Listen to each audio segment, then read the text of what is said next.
हरामी बन जाता है, और एक को जिसको ज्ञान नहीं मिलता, उसके पास सारी चीज़ें थीं लेकिन अभाव के कारण वो उनको प्राप्त नहीं कर सकता, क्योंकि वो शिक्षा प्राप्त नहीं कर पाया, तो उसके अंदर हीन भावना आ जाती है। यानी कि भेदभाव कि ये अमीर, ये गरीब, ये उच्च, ये निम्न, ये हिंदू, ये मुस्लिम, ये सिख, ये ईसाई, इस तरह की जो भेदभाव हैं वो अशिक्षा के कारण ही आते हैं।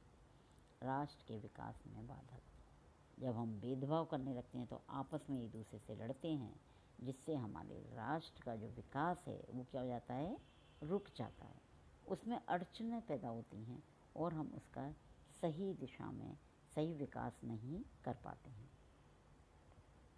इसके बाद है नेक्स्ट जो दुष्परिणाम है वो है प्रजातंत्र में।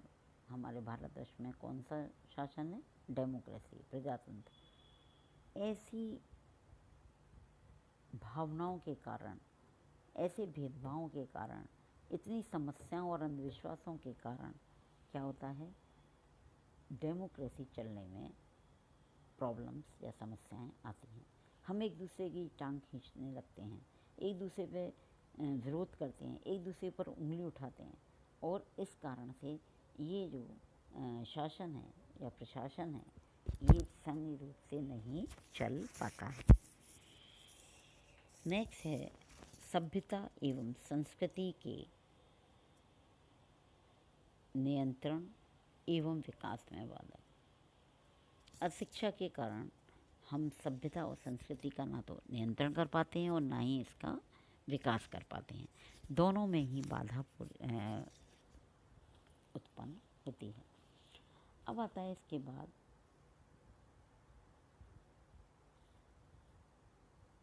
सरकार द्वारा अशिक्षा को दूर करने के लिए क्या क्या प्रयास किए गए। सरकार ने 3 बड़े बड़े प्रयास करे, सामान्य शिक्षा, स्त्री शिक्षा और प्रौढ़ शिक्षा।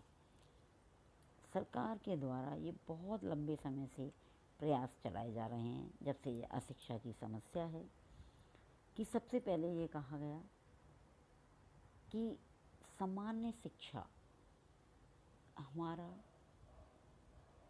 जन्म सिद्ध अधिकार है, अनिवार्य शिक्षा है, यानी कि 10th तक सभी को शिक्षा प्राप्त करना अनिवार्य है। 14 साल की उम्र तक कोई भी काम बच्चा नहीं करेगा, यदि कोई करवाता है या करता है उसकी अगर शिकायत की जाती है, कानून बना हुआ है और उसको दंड देने का प्रावधान है, जिसके यहाँ वो काम कर रहा है उसको दंड दिया जाएगा। लेकिन फिर भी अगर हम भारतवर्ष में देखें तो छोटे छोटे बच्चे भीख मांगते हुए, चाय की दुकान पर, पान की दुकान पर लेबर का काम करते हुए ये हमें दिखाई देते हैं। तो जो सरकार का जो प्रयास था समान शिक्षा का, गांव गांव में स्कूल्स खोल दिए गए, सारी सुविधाएं दे दी गई, फिर भी हमें पता चलता है कि वहाँ पर शिक्षा के इस प्रयास का कोई भी प्रभाव 100% दिखाई नहीं देता है। दूसरी जो सोच थी सरकार की कि स्त्री शिक्षा को बढ़ावा दिया जाए, क्योंकि एक स्त्री है जो कि एक परिवार और दूसरे परिवार से अपने को जोड़ती है, और उस स्त्री के द्वारा ही हम एक परिवार के उत्थान की बात कर सकते हैं। यदि स्त्री शिक्षित होगी तो वो अपने बच्चों को पढ़ाएगी, तो बच्चों के अच्छी शिक्षा प्राप्त होने पर उन्हें अच्छे व्यवहार, अच्छे गुण विकसित होंगे, उससे अपने समाज की और देश की विकास होगा। स्त्री शिक्षा के साथ साथ हम देखते हैं आज के युग में सबसे ज़्यादा जो अगर प्रचार प्रसार या सुविधाएं दी जा रही हैं वो स्त्री शिक्षा, बालिका शिक्षा, बेटी बचाओ बेटी पढ़ाओ, इन सब नारे देते हुए या उनसे काम करते हुए आगे बढ़ाने का प्रयास किया जा रहा है। तीसरा जो सरकार के द्वारा प्रयास था वो प्रौढ़ शिक्षा, मतलब जो लोग प्रौढ़ हैं उनको शिक्षा दी जाए। इस आधार पर प्रयास करने के बावजूद भी आज भी हमारे देश में ये समस्याएं बहुत हद तक वहीं की वहीं हैं, कुछ ज़्यादा परिवर्तन नहीं आया है।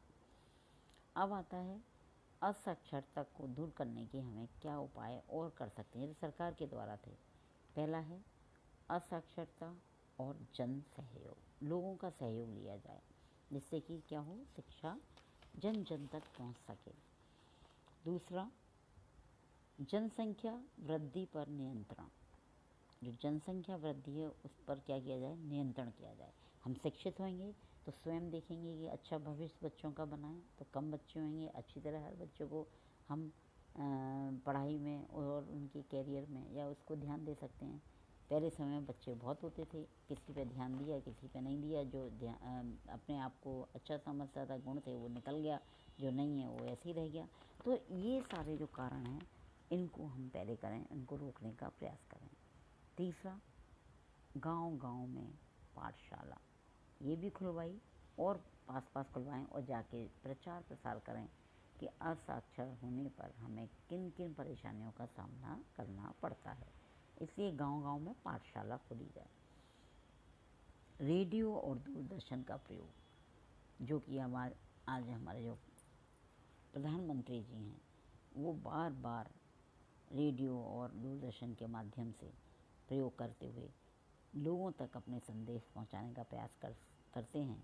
बच्चों तक, बड़ों तक, बूढ़ों तक सभी को अपना संदेश भेजते हैं। तो वो यही है कि हम ऐसे ही शिक्षा का भी प्रसार करें कि अगर हम शिक्षित होंगे तो हमारे अंदर क्या क्या परिवर्तन आ सकते हैं, हम कैसे अपने आप को आगे बढ़ा सकते हैं, प्रोग्रेस कर सकते हैं। नेक्स्ट है, स्त्रियों को साक्षर बनाया जाए। वही बातें सरकार भी प्रयास कर रही है। अगर स्त्री साक्षर होगी तो वो पूरे परिवार को क्या कर देगी, शिक्षित करेगी और नैतिकता का और समाज में अच्छे गुणों का विकास होगा।